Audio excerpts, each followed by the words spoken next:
Ito yung sa CRB New Gen 1. Sige pa, ingat. Bubuksan na namin. May mga buto. Tsura.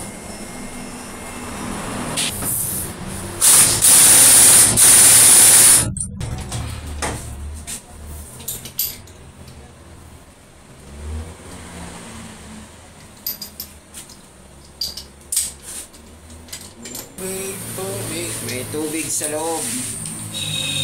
Yan o, yung magas. Galing sa loob. Yan, meron na.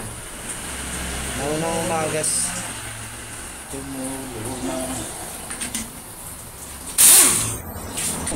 Nilong tubig. Yan o. Tinatagas yun. So may halong tubig. Sir, ito yung inyong mga solenoid. So,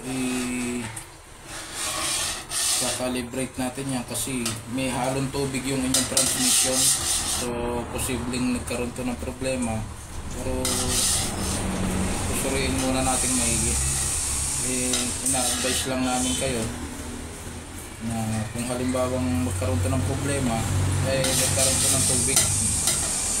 So, maaaring na-depektuhan to. Kung halimbawa, alam na magka-problema, yun ay dahil dito nagkahalo tubig.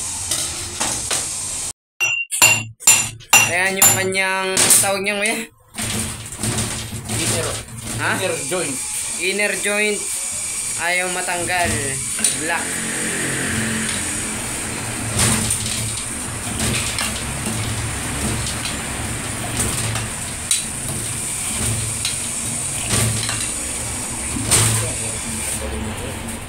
Dito kami sa machine shop dito sa Espanyol. Pinabunot namin yung drive shop kasi hindi talaga kinaya, kaya machine shop na nagtanggal. Ito yung tanggal. Sige, tatawag ka na mamaya. Dito namin pinatanggal yun. Okay na po, dalahin na lang.